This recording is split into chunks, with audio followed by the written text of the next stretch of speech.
Hallelujah, hallelujah. അഭിഷേകാഗ്നിയുടെ എല്ലാ പ്രേക്ഷകർക്കും രക്ഷിതാവായ യേശു ക്രിസ്തുവിൻ്റെ ധന്യനാമത്തിൽ കൃപയും സമാധാനവും. പ്രിയപ്പെട്ട ദൈവമക്കളെ, യേശു എന്ന നാമം പിതാവായ ദൈവം നമ്മുടെ രക്ഷയ്ക്കും നമ്മുടെ സൗഖ്യത്തിനും നമ്മുടെ പാപമോചനത്തിനും നമ്മുടെ വിടുതലിനും നൽകിയ നാമമാണ്. ആ നാമത്തിലൂടെ ലഭിച്ച ഒരു അനുഗ്രഹത്തെക്കുറിച്ച് ശ്രവിച്ചുകൊണ്ട് ഇന്നത്തെ ശുശ്രൂഷകളിലേക്ക് നമുക്ക് പ്രവേശിക്കാം. എൻ്റെ പേര് സൈമൺ. എനിക്കുണ്ടായ വലിയൊരു അത്ഭുതം ഞാൻ ഇവിടെ വിവരിക്കുകയാണ്. 16 വർഷം മുമ്പ് എൻ്റെ ഈ ഡക്റ്റിൽ ഒരു സ്റ്റോൺ, ഇവിടെ ഒരു കല്ല്, അത് ചെറുതാണെന്നാണ് കരുതിയിരുന്നത്. അത് ഞാൻ ഇങ്ങനെ 16 വർഷമായിട്ട് കൊണ്ടു നടന്ന് ഡോക്ടർമാരെ കാണിച്ചപ്പോൾ അവർ ഓപ്പറേഷൻ ചെയ്യാമെന്ന് പറഞ്ഞു. പക്ഷേ അത് എനിക്ക് പേടിയായതുകൊണ്ടിട്ട് ചെയ്തില്ല. പക്ഷേ ഇവിടെ വരാൻ തുടങ്ങിയിട്ട് 3-ാമത്തെ മാസം. അപ്പോൾ എനിക്ക് നല്ല വിശ്വാസം ഉണ്ടായിരുന്നു. ഇവിടെ ഇപ്പം 3 മാസമായി ഇവിടെ വരാൻ തുടങ്ങിയിട്ട്. ഇപ്പം ദൈവത്തിൻ്റെ കാര്യങ്ങളിൽ നല്ല വിശ്വാസമായി. 3-ാമത്തെ തവണ ഇവിടെ വന്ന് പോയതിന് ശേഷം 2-ാമത്തെ ആഴ്ച കഴിഞ്ഞപ്പോൾ എനിക്ക് ഇൻഫെക്ഷൻ വന്നു. ഇവിടെ ഈ കല്ലുള്ള 16 വർഷമായിട്ട് കല്ല് അവിടെ ഇരിക്കുകയാണ്. അത് ഇൻഫെക്ഷനായി. ഞാൻ മറ്റൊന്നും ചെയ്തില്ല. എല്ലാ തവണ വരുമ്പോഴും ഞാൻ ആൻറ്റിബയോട്ടിക് കഴിക്കും. ഈ തവണ ഞാൻ കഴിച്ചില്ല. ഇത് ഞാൻ പിടിച്ച് വച്ച് 3 ദിവസവും ഈ രാത്രിയിൽ കിടക്കുമ്പോൾ ഇത് പിടിച്ചു വെച്ച് പ്രാർത്ഥിച്ചുകൊണ്ടേയിരുന്നു. ആൻറ്റിബയോട്ടിക് എടുക്കണ മാതിരി യേശു എന്ന നാമത്തെ അവിടെ അങ്ങോട്ട് പിടിച്ചു വെച്ച്,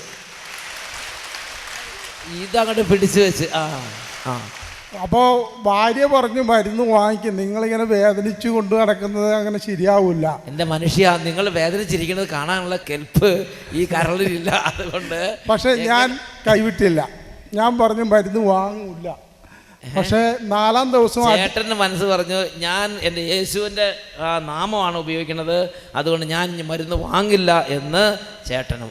4-ാം ദിവസം എനിക്ക് കഠിനമായ വേദന, സഹിക്കവയ്യ. പക്ഷെ വേദനയുടെ ഒരു ഗുളിക ഞാൻ വാങ്ങിച്ചു ഭാര്യയുടെ നിർബന്ധത്താൽ. പക്ഷേ 12 മണി വരെ, രാത്രി 8 മണിക്ക് ആ ഗുളിക കഴിച്ച് കിടന്നപ്പോൾ 12 മണി വരെ എനിക്കൊരു ശമനം കിട്ടിയെന്നല്ലാണ്ട് 12 മണി കഴിഞ്ഞപ്പോൾ വേദന അങ്ങോട്ട് അതികഠിനമായി. അതികഠിനമായെന്ന് പറഞ്ഞു കഴിഞ്ഞാൽ തലകുത്തി വരെ ഞാൻ നിന്നു. പക്ഷേ വേദന കൊണ്ട് തലകുത്തി മറിയാൻ തോന്നി. 3 മണിയായപ്പോൾ എനിക്ക് ബ്ലഡ് വന്ന് ഉമിനീരിൻ്റെ അവിടെ കൂടി വായിക്കൂടെ ചോര വരാൻ തുടങ്ങി. അപ്പം ഞാൻ കരുതി പ്രശ്നമായെന്ന്. ദൈവമേ, അത് വളർന്ന് വലിയ ക്യാൻസറായി വായിലെല്ലാം നിറഞ്ഞു എന്ന് വിചാരിച്ചു തുടങ്ങി. പക്ഷെ 4 മണിയായപ്പോൾ ഈ പുസ്തകം വെച്ച് കിടന്നിരുന്ന ഈ പുസ്തകം താഴെ വീണു. അപ്പോഴും ഇത് പുസ്തകം വിട്ടിട്ടില്ല. അതായത് ചില പാമ്പ് കടി എൻ്റെ വിഷക്കല്ല് പിടിപ്പിക്കണ മാതിരി പുസ്തകത്തെ അപ്പോഴും ഇങ്ങനെ പിടിച്ച് ഇങ്ങനെ നിൽക്കുകയാണ്. 4 മണിക്ക് ഉറക്കം വന്നപ്പോൾ കൈ പോയപ്പോൾ പുസ്തകം താഴെ. അപ്പം ഞാൻ താഴെ വീണപ്പോൾ ഈ പുസ്തകത്തിൻ്റെ ബാക്ക് വശമാണ് കണ്ടത്. അപ്പം ഞാൻ നോക്കുമ്പോൾ അച്ഛൻ ചിരിച്ചുകൊണ്ടിരിക്കുക. ഞാൻ തലകുത്തി മറിയാണ്. ഇദ്ദേഹം വേദന കൊണ്ട് തലകുത്തി മറിയുമ്പോൾ അച്ഛൻ ചുമ്മാ ചിരിച്ചോണ്ടിരിക്കും. അപ്പോഴാണ് അത്ഭുതം നടക്കുന്നത്. അപ്പോൾ ഞാൻ ചോര വരുന്നുണ്ട്. അത് നാക്ക് പൊക്കി നോക്കുമ്പോൾ ഈ സ്റ്റോണിൻ്റെ തുമ്പ് പുറത്ത് വന്ന് നിൽക്കുകയാണ്. ഇത്രയും വലിയ സ്റ്റോണോ? അത്ഭുതമാണ് അത്ഭുതം. ഇത് ചെറിയൊരു ആട്ടുകല്ലിൻ്റെ പിള്ളക്കല്ല് പോലെ. അത് പിന്നെ 1 മണിക്കൂർ കൊണ്ടാണ് ഈ സാധനം പുറത്തേക്ക് വരുന്നത്. ഇത്രയും വലിയൊരു സ്റ്റോൺ 16 വർഷമായിട്ട് ഇതിനുള്ളിൽ. എന്നിട്ട് നോക്കുമ്പോൾ അച്ഛൻ നോക്കുമ്പോൾ ചിരിക്കുക. ചിരിച്ചു കഴിഞ്ഞ് നോക്കുമ്പോൾ പല്ലില്ല. അല്ല, ഇത് ഈ സാധനം പുറത്തേക്ക് വന്ന് അപ്പോഴാണ് അത്ഭുതം നടക്കണം. അപ്പോഴാണ് അല്ല അച്ഛനെ ഇത് ഈ പുസ്തകം താഴെ വീണ് അച്ഛനെ കാണുന്നു. ഞാൻ പറഞ്ഞു, അച്ഛനിങ്ങനെ ചിരിച്ചോ? ഞാനിവിടെ കിടന്ന് അപ്പോഴാണ് ഈ സ്റ്റോണിൻ്റെ തുമ്പ് ഇങ്ങനെ പൊളിക്കണം. അപ്പോഴാണ് ഈ തുമ്പ് വന്ന് നിൽക്കണം. അത് നാവിൻ്റെ അടിയിൽ കല്ലിരിക്കണ പോലെ. അയ്യോ, ആട്ടുകല്ലിനകത്ത് പിള്ളക്കല്ല് കിടക്കണ പോലെ അല്ല കേട്ടോ. പക്ഷെ അവസാന ഭാഗം വന്നില്ല. അത് ഇത്തിരി വണ്ണം ഉണ്ടാവും. നോക്ക്, ഈ ചെറിയ ഹോളിൽ കൂടിയാണ് വരുന്നത്. അപ്പോൾ ഇത് അവസാനം വരാണ്ടായപ്പോൾ ഇതിൻ്റെ ഷേപ്പ് ഏതാണ്ട് ഒരു വലിയ മുളകിൻ്റെ ഷേപ്പാണ് കേട്ടോ. ഒരു ഭാഗം വണ്ണം കൂടുതൽ, അറ്റം ഇങ്ങനെ കൂർത്തും. അപ്പോൾ വരാണ്ടായപ്പോൾ ഞാൻ വിചാരിച്ചു എന്നാൽ മരവിപ്പിച്ചിട്ട് ഹോസ്പിറ്റലിൽ പോയിട്ട് മരവിപ്പിച്ച് വലിച്ചൂരി എടുക്കുക. എനിക്ക് തൊടാൻ പറ്റില്ല, തൊട്ടാൽ എൻ്റെ പ്രാണം പോകും. അങ്ങനെ തന്നെ ഞാൻ വിട്ടില്ല, ഇത് പിന്നെയും പിടിച്ച് പ്രാർത്ഥിച്ചുകൊണ്ടേയിരുന്ന്. അപ്പോൾ ദേ താരം താഴെ ഒറ്റ തെറിക്കല്. ഇത്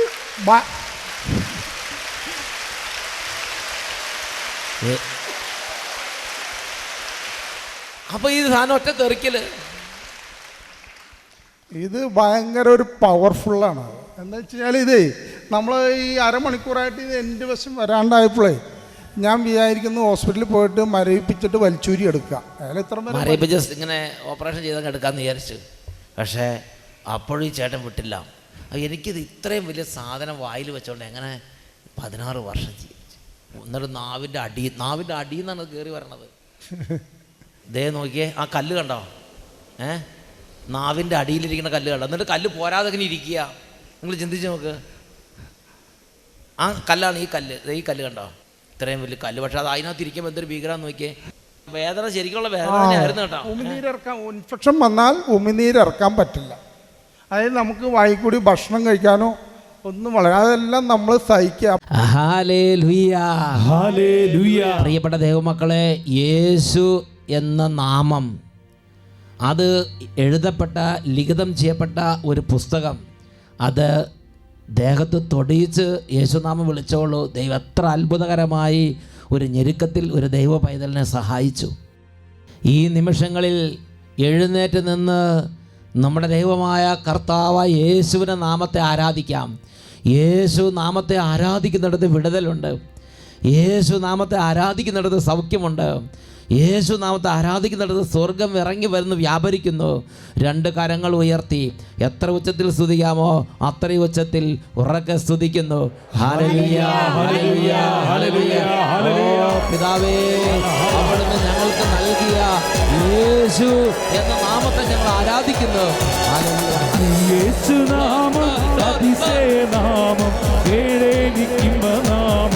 വലിയ ഉണർവാണ് യേശുനാമം, അതിശയനാമം, നാമം.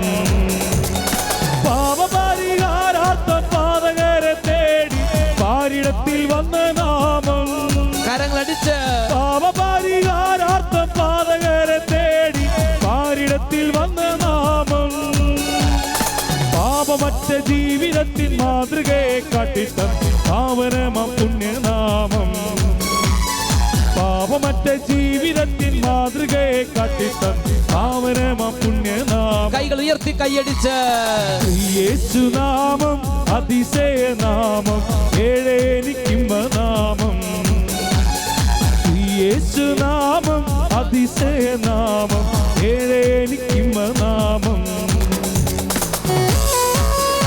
ഇടത്തോട്ടും വലത്തോട്ടും കൈകളടിച്ച് ഹൃദയം യേശുവിലേക്ക് സമർപ്പിച്ച്, പ്രിയപ്പെട്ട മക്കളെ, വിശ്വാസത്തിന് വർധനവുണ്ടാകട്ടെ. ഹൃദയം തുറക്കപ്പെടട്ടെ. യേശുവിന്റെ സാന്നിധ്യ ഭവനം മുഴുവനിലേക്ക് നിറയട്ടെ. Hallelujah, hallelujah. എല്ലാ നാമത്തിലും മേലായ നാമം, ഭക്തജനം വാഴ്ത്തും നാമം. Glory, glory. എല്ലാ നാമത്തിലും മേലായ നാമം, ഭക്തജനം വാഴ്ത്തും നാമം. എല്ലാ മുഴങ്ങാലും മടങ്ങുന്ന തിരുമുൻ വല്ലഭത്വമുള്ള നാമം. എല്ലാ മുഴങ്കാലും മടങ്ങുന്ന തിരുമുൻ വല്ലഭത്വമുള്ള നാമം. കരങ്ങൾ ഉയർത്തി കൈയടിച്ച് യേശുനാമം, അതിശയനാമം, നാമം. യേശുനാമം, അതിശയനാമം, നാമം. നാമം. 2 കരങ്ങൾ ഉയർത്തി ഉറക്കെ സ്തുതിക്കുന്നു. Hallelujah, hallelujah, hallelujah.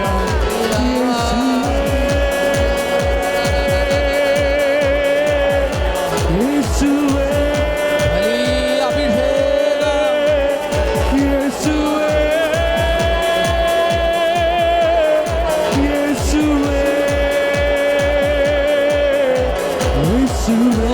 സ്വർഗീയ രാജാവേ, യേശുവേ,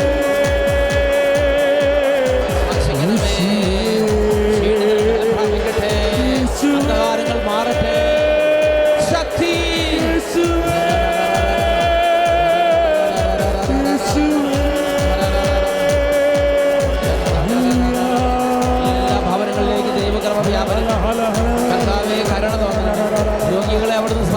ആമേൻ.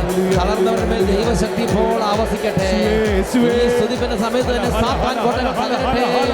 അന്ധകാര ബന്ധനങ്ങളെ ശാസിക്കുന്നു. തലമുറ വിനാശങ്ങൾ വിട്ടുപോകട്ടെ. കുടുംബങ്ങൾ വിടുതൽ പ്രാപിക്കട്ടെ. ജീവിതങ്ങളുടെ മേലുള്ള ബന്ധനങ്ങൾ അഴിയട്ടെ. തടസ്സങ്ങൾ നീങ്ങട്ടെ. പാപക്കോട്ടകൾ തകരട്ടെ. തഴകദോഷങ്ങൾ വിട്ടുപോകട്ടെ. സാത്താൻ ബന്ധനങ്ങൾ തകരട്ടെ. മനസ്സിന്റെ ഭിന്നതകൾ വിട്ടുപോകട്ടെ. വെറുപ്പ് വിട്ടുപോകട്ടെ. വൈരാഗ്യങ്ങൾ വിട്ടുപോകട്ടെ. നിരാശയെ ശാസിക്കുന്നു വിട്ടുപോവുക. ആത്മഹത്യ ചിന്തകളെ ശാസിക്കുന്നു വിട്ടുപോവുക. മദ്യപാനത്തിനെയും മയക്കുമരുന്ന് അടിബന്ധങ്ങൾ ഇപ്പോൾ യേശുനാമത്തിൽ ഛിന്നഭിന്നമാകട്ടെ.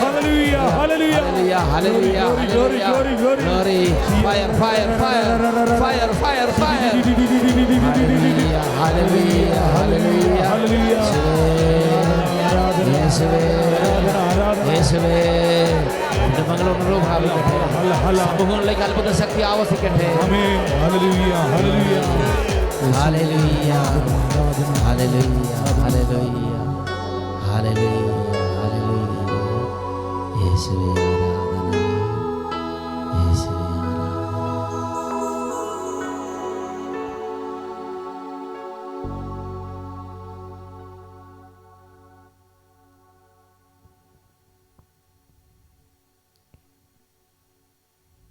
യേശുവേ നന്ദി, യേശുവേ നന്ദി, യേശുവേ സ്തുതി, യേശുവേ സ്തുതി, യേശുവേ നന്ദി, യേശുവേ നന്ദി, യേശുവേ ആരാധന, യേശുവേ ആരാധന. കസേരകളിലേക്ക് ഇരിക്കുക. പ്രിയപ്പെട്ട ദൈവമക്കളെ, ഒരിക്കൽ കൂടി ഒരുമിച്ച് യേശുവിനെ പ്രഘോഷിക്കാനും യേശുവിനെ കേൾക്കാനും യേശുവിനെ ധ്യാനിക്കാനും യേശുവിനെ വിളിച്ചപേക്ഷിക്കാനും ദൈവം നമ്മൾ അനുഗ്രഹിച്ചിരിക്കുകയാണ്. കാരുണ്യവാനായ ദൈവത്തിന് കോടാനുകോടി നന്ദി പറയുന്നു. ഈ നിമിഷങ്ങളിൽ യേശുക്രിസ്തുവിന്റെ നാമത്തിൽ വലിയ അത്ഭുതങ്ങൾ നമ്മുടെ ഭവനങ്ങളിലേക്ക് അവിടുന്ന് കാരുണ്യത്തോടെ വർഷിക്കും. രോഗികൾ പ്രത്യാശയോടെ പ്രാർത്ഥിക്കുക. വലിയ കഠിന ബുദ്ധിമുട്ടുകളുടെ പ്രയാസങ്ങളില്ലെങ്കിൽ പ്രത്യാശയോടെ പ്രാർത്ഥിക്കുക. വലിയ കാര്യങ്ങൾ കർത്താവ് ഈ വചന ശുശ്രൂഷ സമയത്ത് വർഷിക്കും.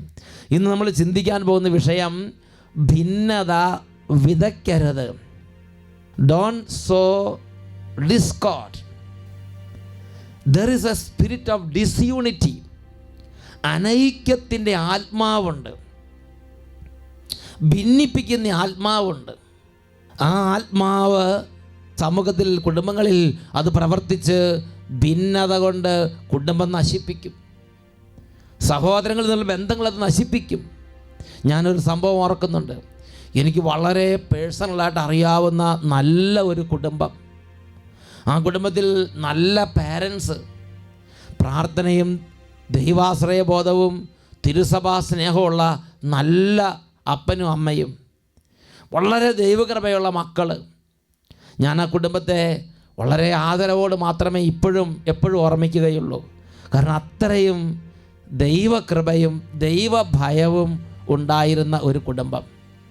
പ്രിയപ്പെട്ട സഹോദരങ്ങളെ, അനേക വർഷങ്ങൾ കഴിഞ്ഞു. ഏതാണ്ട് ഒരു 20-ലധികം വർഷങ്ങൾ കഴിഞ്ഞിട്ട് ഞാനൊരു നാൾ ആ കുടുംബത്തിലെ കുടുംബാംഗങ്ങളെ കണ്ടപ്പോൾ വലിയ കണ്ണുനീര്, വലിയ സങ്കടം. കാരണം കുടുംബത്തിലെ സഹോദരങ്ങൾ തമ്മിൽ അടുക്കാനാവാത്ത വിധം കടുത്ത ഭിന്നത. അവർക്ക് തമ്മിൽ സംസാരിക്കാൻ പറ്റുന്നില്ല. സംസാരിച്ചാൽ ഒരാളും പരസ്പരം അംഗീകരിക്കുന്നില്ല. പ്രായത്തിൽ മൂത്തവരോ അല്ലെങ്കിൽ കുടുംബത്തിൽ ഇളയത്തങ്ങളോ എന്നുള്ള വ്യത്യാസമില്ല. ഭയങ്കര വാശി, ഭയങ്കര ഭിന്നത.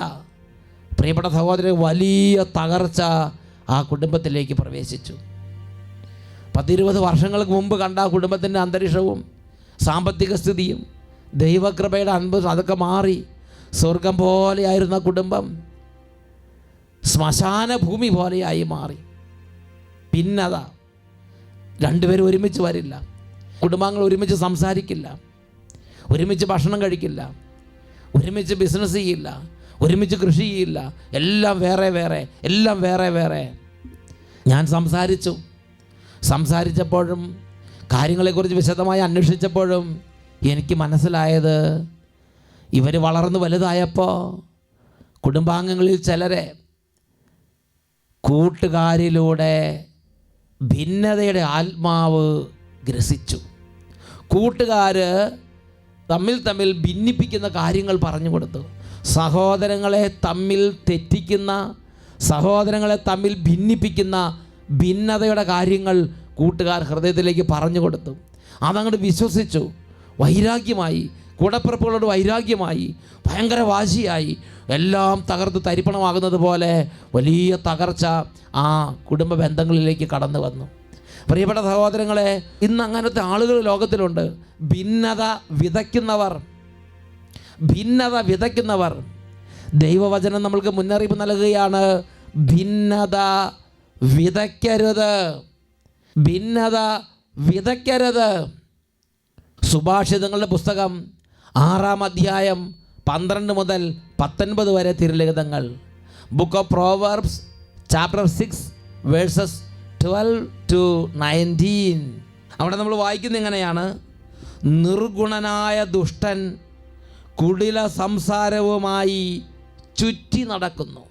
നിർഗുണനായ ദുഷ്ടൻ കുടില സംസാരവുമായി ചുറ്റി നടക്കുന്നു. A scoundrel and a villain goes around with crooked speech. നിർഗുണനായ ദുഷ്ടൻ കുടില സംസാരവുമായി ചുറ്റി നടക്കുന്നു. പ്രിയപ്പെട്ട ദൈവമക്കളെ, ഞാനും നിങ്ങൾ ചിന്തിക്കണം. ഞാനും നിങ്ങൾ സംസാരിക്കുമ്പോൾ സ്നേഹത്തിലിരിക്കുന്ന കുടുംബാംഗങ്ങൾ തമ്മിൽ ഭിന്നതയിലേക്ക് നയിക്കുന്ന വിധം ഭിന്നിപ്പ് ഞാൻ വിതയ്ക്കുന്നുണ്ടോ? സ്നേഹത്തിലിരിക്കുന്ന ഭാര്യ ഭർത്താക്കന്മാർ തമ്മിൽ ഭിന്നത ഉണ്ടാകുന്ന വിധം ഞാൻ ആ കുടുംബത്തിലേക്ക് ഭിന്നത വിതയ്ക്കുന്നുണ്ടോ? സ്നേഹത്തിലുള്ള ഇടവക ഭിന്നിക്കുന്ന വിധം ആ ഇടവകയിൽ ഞാൻ ഭിന്നത വിതയ്ക്കുന്നുണ്ടോ? സ്നേഹത്തിലുള്ള സമൂഹം ഭിന്നിക്കാത്ത വിധം ഞാൻ എൻ്റെ സമൂഹത്തിലേക്ക് ഭിന്നത വിതയ്ക്കുന്നുണ്ടോ? ഞാൻ ഭിന്നത വിതയ്ക്കുന്ന ഒരു വ്യക്തിയാണോ? ഞാനും നിങ്ങളും ഗൗരവത്തിൽ ചിന്തിക്കണം. തുടർന്നുള്ള വചനം 13-ാമത്തെ തിരുലിഖിതം: അവൻ കണ്ണുകൊണ്ട് അടയാളം കാട്ടുകയും കാലുകൊണ്ട് തോണ്ടുകയും വിരൽ കൊണ്ട് ചൂണ്ടിക്കാട്ടുകയും ചെയ്യുന്നു.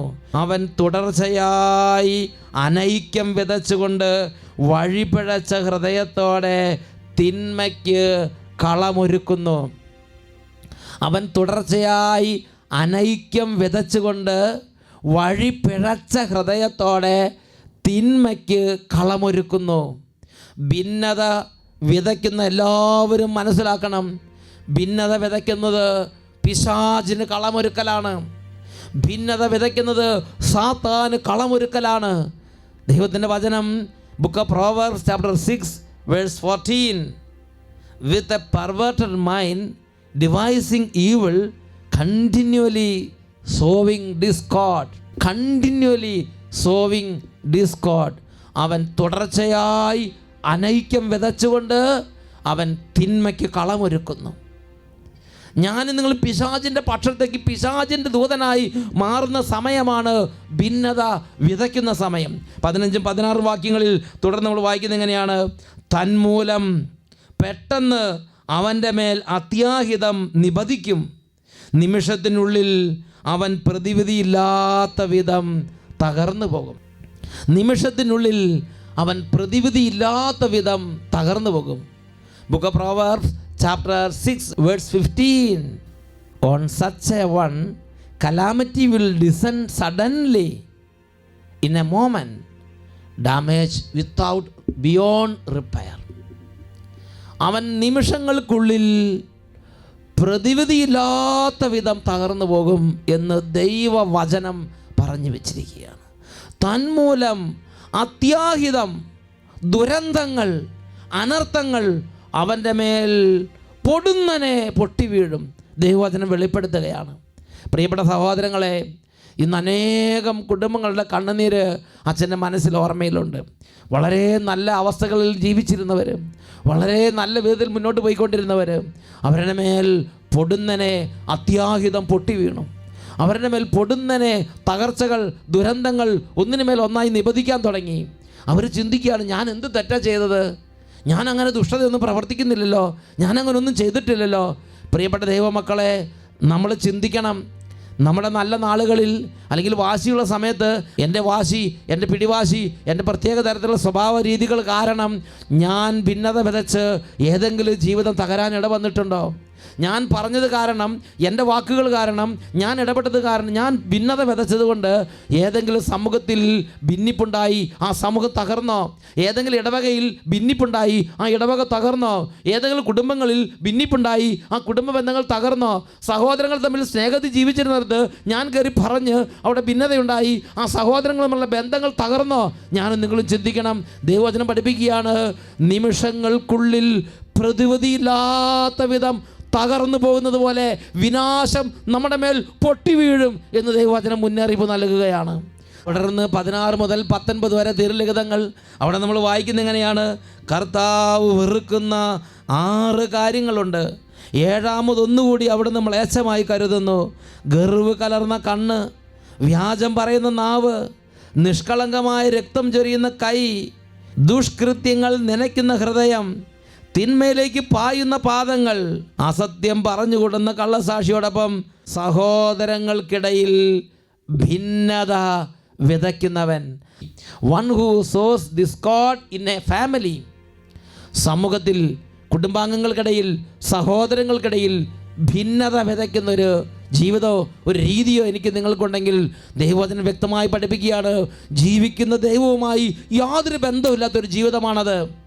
ജീവിക്കുന്ന ദൈവവുമായി യാതൊരു ബന്ധമില്ലാത്തൊരു ജീവിതമാണത്. ഉച്ചത്തിൽ പറഞ്ഞ ഹല്ലേലൂയ, ഹല്ലേലൂയ, ഹല്ലേലൂയ. പിന്നെ എനിക്ക് നിങ്ങൾക്ക് തമ്മിലുള്ള സ്ഥിതി എന്താണ്? ഞാനും നിങ്ങൾ സാത്താന് കളമൊരുക്കുന്നവർ, ഞാൻ നിങ്ങൾ സാത്താന് വേണ്ടി കുഴലൂതുന്നവർ, ഞാൻ നിങ്ങൾ സാത്താന് വേണ്ടി വേദി ഒരുക്കുന്നവർ. പ്രിയപ്പെട്ട സഹോദരങ്ങളെ, പ്രഭാഷകന്റെ പുസ്തകം 28-ാം അധ്യായം 13-ാം തിരുലിഖിതം അവിടെ നമ്മൾ വായിക്കുന്നത് എങ്ങനെയാണ്? പരദൂഷകനും ഏഷണിക്കാരനും ശപിക്കപ്പെട്ടവർ, സമാധാനത്തിൽ കഴിഞ്ഞിരുന്ന അനേകരെ അവർ നശിപ്പിച്ചിട്ടുണ്ട്. ഈ നിമിഷങ്ങളിൽ നമുക്ക് എഴുന്നേറ്റ് നിൽക്കാം. പ്രിയപ്പെട്ട ദൈവമക്കളെ, സമാധാനത്തിൽ കഴിഞ്ഞിരുന്നവർ, സ്നേഹത്തിൽ ഒരുമിച്ച് തോളോട് തോൾ ചേർന്ന് നടന്നിരുന്ന സഹോദരങ്ങൾ, സ്നേഹത്തിൽ ഒരുമിച്ച് ഒറ്റ ഹൃദയമായി ജീവിച്ചിരുന്ന കുടുംബങ്ങൾ, ജീവിത പങ്കാളികൾ, ദമ്പതികൾ, സ്നേഹത്തിൽ ഒറ്റ അരൂപി ജീവിച്ചിരുന്ന കുടുംബാംഗങ്ങൾ, സ്നേഹത്തിൽ ഒരുമിച്ച് പോയിരുന്ന ഇടവക, ഞാനും നിങ്ങൾ ശ്രദ്ധയില്ലാതെ ഭിന്നത വിതച്ച് ഗ്രൂപ്പുകളുണ്ടാക്കി, ഗ്രൂപ്പിസം ഉണ്ടാക്കി, ഭിന്നിപ്പുണ്ടാക്കി ഞാനും നിങ്ങൾ അശ്രദ്ധമായി വ്യാപരിച്ച് നശിപ്പിച്ചിട്ടുണ്ടോ? ദൈവത്തിൻ്റെ വചനം പഠിപ്പിക്കുകയാണ്, ആ വ്യക്തി, ആ ജീവിതം ശാപഗ്രസ്തമായ ജീവിതത്തിലേക്കാണ് നീങ്ങിപ്പോയത്. പ്രതിവിധിയില്ലാത്ത വിധം തകർന്നു പോകുന്ന വലിയ തകർച്ചയാണ് ഭിന്നത വിതയ്ക്കുന്ന ഒരു വ്യക്തി തൻ്റെ തന്നെ ജീവിതത്തിലേക്കും തൻ്റെ തന്നെ കുടുംബത്തിലേക്കും വിളിച്ചു വരുത്തുന്നത് എന്ന് തിരിച്ചറിയണം. ഈ നിമിഷങ്ങളിൽ പരിശുദ്ധ കുർബാന എഴുന്നള്ളിച്ച് വെച്ച് പ്രിയപ്പെട്ട ദൈവമക്കളെ, കർത്താവിൻ്റെ സന്നിധിയിൽ എളിമയോടും വലിയ വിലാപത്തോടും കൂടെ വലിയ അനുഗ്രഹവും വിശുദ്ധിയും വിനയവും ദൈവകൃപയും ഉണ്ടാകാൻ, ഐക്യത്തിൻ്റെ ആത്മാവ് വ്യാപരിക്കാൻ വേണ്ടി നമുക്ക് പ്രാർത്ഥിക്കാം.